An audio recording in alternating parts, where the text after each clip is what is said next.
Let's now talk about critical discourse analysis.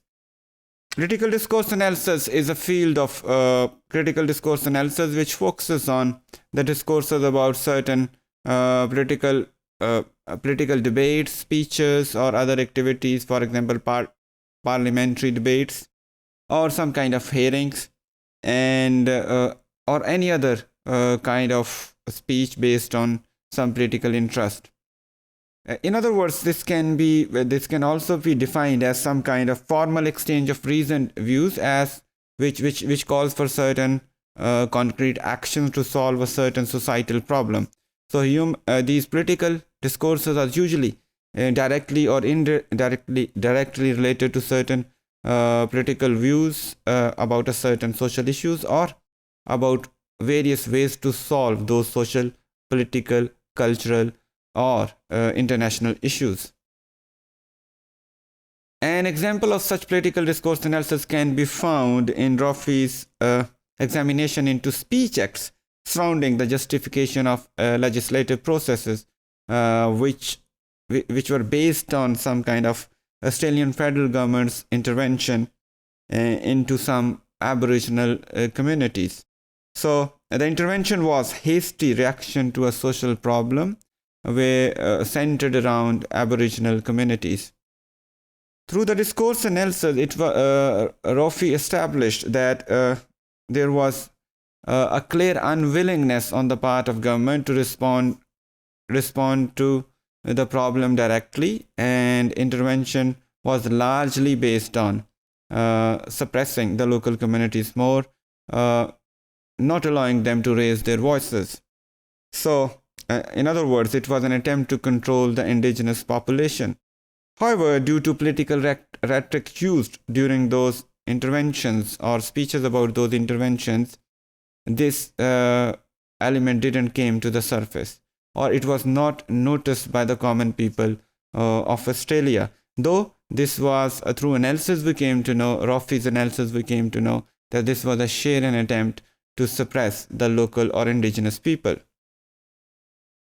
And that's why we say one of the core goals of political discourse analysis is to find out hidden realities in the discourses, which are usually garbed with sophisticated terminology, kind words, or metaphors which may attract common people.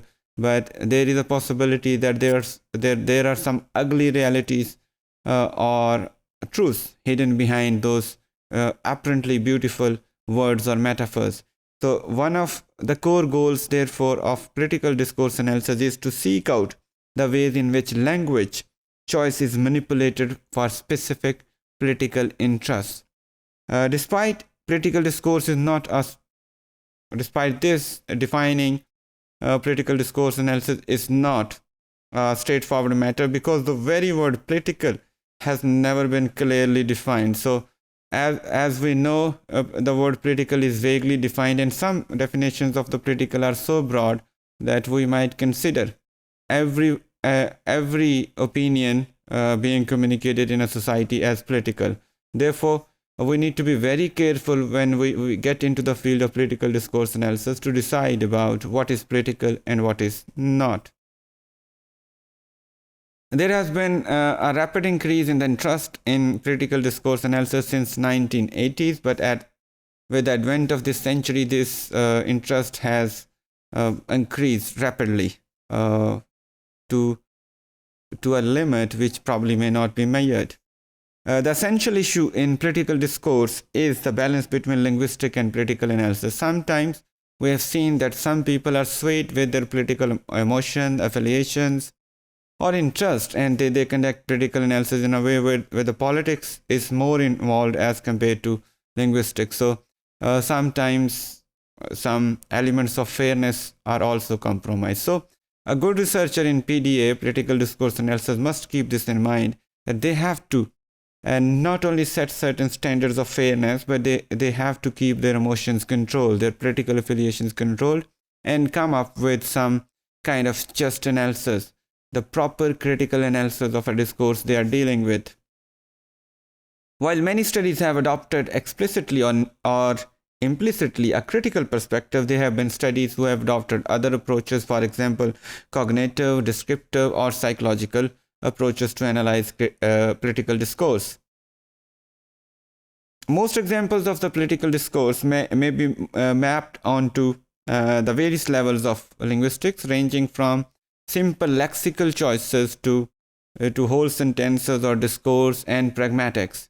In simple lexical choices, we can say there have been use of loaded words, metaphors, technical words, euphemisms involved, and which lead us to link these words to the ideologies or power relations which are being projected by the political leaders.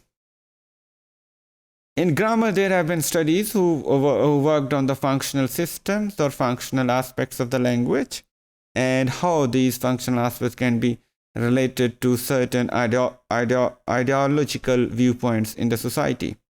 There are also studies of pronouns and their distribution relative to the political and other forms of responsibility, positions, and viewpoints. And one of the among the popular studies are based on the pronouns of us and them. These pronouns, us and them, are not only grammatical units, rather they convey us to a whole divide between what we consider us and them.